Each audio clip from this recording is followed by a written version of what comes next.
17 जून 2023 को टाइटैनिक की खोज के लिए एक सबमरीन गई और इस सबमरीन में कुल 5 लोग थे जो गए तो बड़े ही उत्साह में थे, लेकिन उनको नहीं पता था कि यह उनकी अंतिम यात्रा है। तो क्या हुआ था उनके साथ जो उनको समुद्र ने निगल लिया? इस वीडियो में आइए जानते हैं। टाइटैनिक 1909 में आयरलैंड में बनी दुनिया की सबसे बड़ी जहाज थी, जिसे कभी न डूबने वाली जहाज कहा जाता था। लेकिन वह अपनी पहली ही यात्रा में एक आइसबर्ग से टकराने की वजह से उत्तरी अटलांटिक महासागर में डूब गया और 1517 लोग मरे गए, जबकि कुल 2200 लोग थे। क्योंकि टाइटैनिक पर जीवन बाटों की संख्या सीमित थी, सिर्फ 14 जीवन बाटें थीं और एक बोट में अधिकतम 65 लोग हो सकते थे। और वह डूबा हुआ टाइटैनिक आज भी उसी जगह पानी के नीचे है और लोग उसे देखने के लिए सबमरीन में बैठकर जाते हैं। लेकिन इसको सिर्फ अमीर लोग ही अवधारण कर सकते हैं, क्योंकि इसमें कुल खर्चा $25,000 का आता है और यह सफर पूरे 8 दिन का होता है। और टाइटैनिक पूरे 13,000 फीट अटलांटिक महासागर के नीचे है और वहां इतने दबाव वाले स्थान तक एक ही सबमरीन पहुंच सकती है, और वह है टाइटन, जो ओशन गेट्स द्वारा बनाई गई है और कुछ ऐसी दिखती है। यह सबमरीन 22 फीट लंबी है और 10,432 किलोग्राम का वजन रखती है, जो पूरे 13,100 फीट तक जाने में सक्षम है।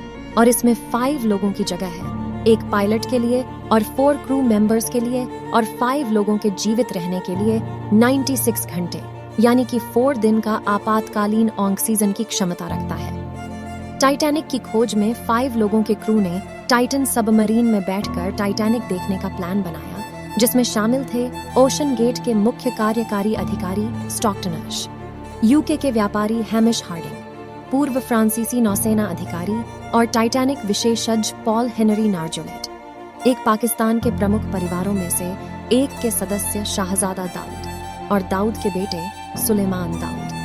16 जून 2023 को सभी लोग सेंट जॉन्स न्यूफाउंडलैंड से निकले और 17 जून 2023 को उन्होंने सेंट जॉन्स से 700 किलोमीटर दूर अटलांटिक महासागर में ठीक टाइटैनिक के ऊपर से 13,000 फीट के सफर पर निकले। टाइटैनिक पानी की सतह से 2 घंटे की दूरी पर था।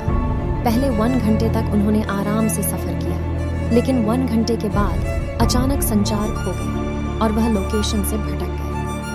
टाइटन सबमरीन को ओशन गेट्स स्वयं करती है, इसलिए उनकी रेस्क्यू टीम और यूएसए और कैनेडियन रेस्क्यू क्रू के साथ उसी स्थान पर 18 जून को खोज शुरू की गई।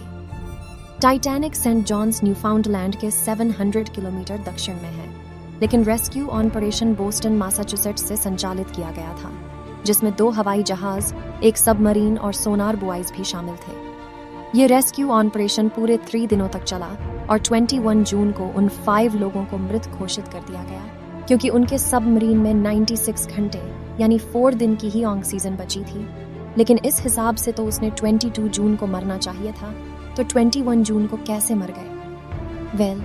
जब रेस्क्यू टीम ठीक उस लोकेशन के ऊपर थी, उनसे संपर्क करने का कोई रास्ता नहीं था, क्योंकि रेडियो और जीपीएस पानी के नीचे काम नहीं करता है। लेकिन टेक्स्ट संदेश के माध्यम से संवाद कर सकते थे, लेकिन उनकी तरफ से कोई प्रतिक्रिया नहीं आ रही थी, क्योंकि उनकी मरने का कारण ऑक्सीजन की कमी नहीं बल्कि इम्प्लोशन था। इम्प्लोशन का मतलब होता है कि पिछक जाना। ओशन गेट्स के अनुसार उनकी सबमरीन इतनी नीचे चली गई थी कि सबमरीन दबाव सहन नहीं कर सकी और उनकी मौत हो गई।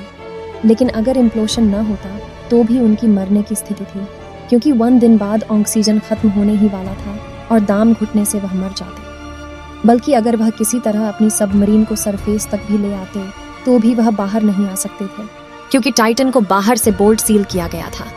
वह खुद से तब तक बाहर नहीं आ सकते जब तक कोई उन्हें बाहर से न निकाले। लेकिन यह पहली बार नहीं हुआ, बल्कि इस हादसे के कुछ दिन पहले ही कराची में 300 से ज्यादा पाकिस्तानियों की मौत हो गई थी। लेकिन हैरानी की बात तो यह है कि लोगों को अब वहां जाने की इच्छा हो रही है, जिसमें कोई बुराई नहीं है। लेकिन एक्सप्लोरेशन अच्छी चीज है, लेकिन एक्सप्लोरेशन की उत्साह में हमें लापरवाह नहीं होना चाहिए। तो दोस्तों, अगर आपको हमारी वीडियो से कुछ जानकारी मिली हो तो ऐसे ही जानकारीपूर्ण वीडियोस के लिए हमारे चैनल को सब्सक्राइब करें और कमेंट में अपनी राय जरूर दें, और यह जानकारी सबके साथ शेयर भी जरूर करें। देखने के लिए धन्यवाद।